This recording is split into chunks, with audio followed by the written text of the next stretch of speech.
സംസ്ഥാനത്ത് വിവിധയിടങ്ങളിലായി നടന്ന വാഹനാപകടങ്ങളിൽ 7 പേർ മരിച്ചു. കൊച്ചിയിൽ വൈപ്പിൻ ഗോശ്രീ പാലത്തിൽ ബൈക്ക് മറിഞ്ഞ് കോളേജ് വിദ്യാർത്ഥികളായ പാലക്കാട് സ്വദേശി ആരോമൽ, നെയ്യാറ്റിൻകര സ്വദേശി നരേന്ദ്രനാഥ് എന്നിവർ മരിച്ചു. പാറശാലയിൽ കാർ നിയന്ത്രണം വിട്ടുമറിഞ്ഞ് ഐര സ്വദേശി മരിച്ചു.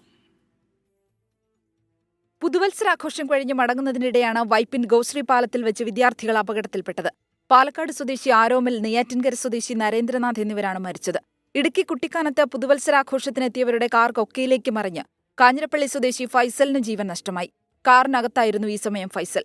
ഫയർഫോഴ്സും പോലീസിന്റെയും സംയുക്തമായ തെരച്ചിലിനൊടുവിലാണ് 350 അടിയോളം താഴ്ചയിൽ നിന്ന് യുവാവിന്റെ മൃതദേഹം കണ്ടെത്തിയത്.